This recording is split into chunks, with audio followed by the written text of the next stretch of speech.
بسم اللہ الرحمن الرحیم صلاۃ والسلام علیک یا سیدی یا رسول اللہ وعلی آلک و اصحابک یا حبیب اللہ۔ پیارے بھائیوں اور بہنوں، السلام علیکم ورحمۃ اللہ وبرکاتہ۔ ورحمتی وسعت کل شیء، اور میری رحمت ہر چیز کو گھیرے ہوئے ہے۔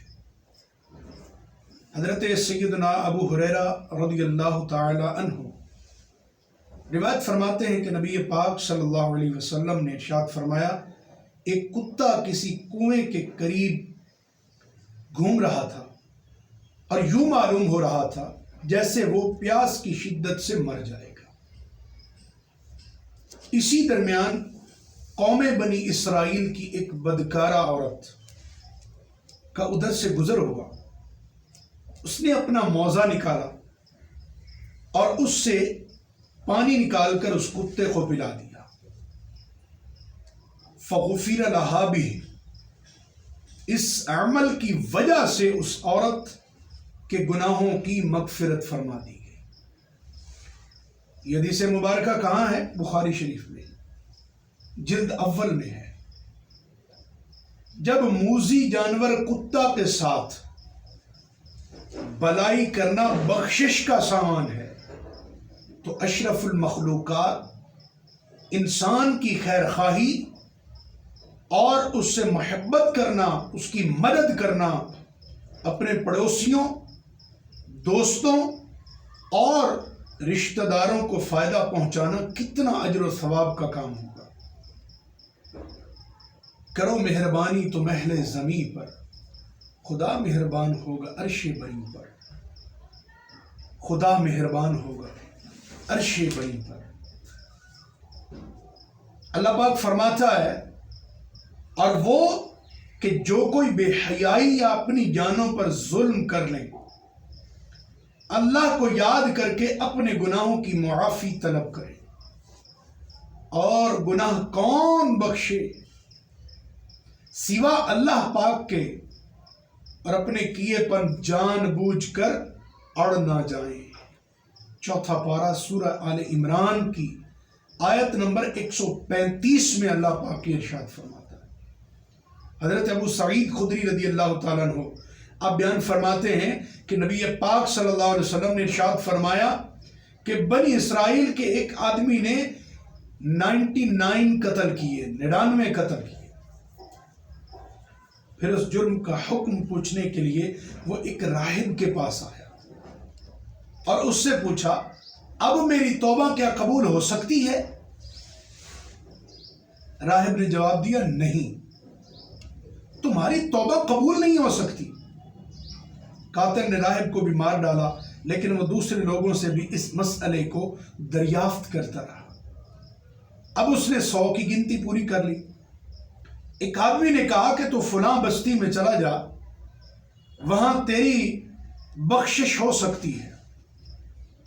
وہ آدمی اس بستی کی طرف روانہ ہو گیا۔ ابھی وہ راستے میں ہی تھا کہ اچانک موت آ گئی، لیکن اس نے مرنے سے پہلے اپنے سینے کو اس بستی کی طرف جھکا دیا۔ جو اس کا مقصود تھا، اللہ والوں کی بارگاہ میں جانے کے لیے چلا، اور اس اللہ والوں کی جانب اپنے سینے کو کر دیا۔ اس بات میں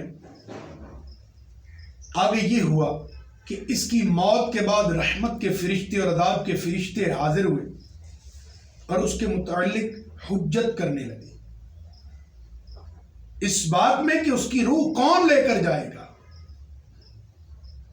پس جس بستی کی طرف وہ آدمی جا رہا تھا، اللہ تعالیٰ اسے نزدیک ہونے کا، اللہ تعالیٰ نے اس جگہ کو نزدیک ہونے کا حکم دیا، اور جس بستی سے وہ چل کر آ رہا تھا اسے دور ہو جانے کا حکم دیا، یعنی اس کو اس فاصلے کو زیادہ ہو جانے کا، لمبا ہو جانے کا حکم دیا۔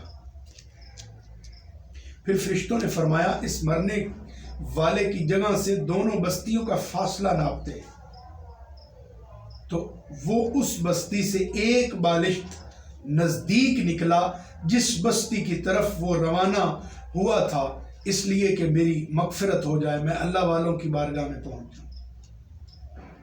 اس حدیث سے ہمیں کیا فائدہ ملتا ہے؟ یہ بھی بخاری کی حدیث مبارک ہے، جلد اول میں ہے۔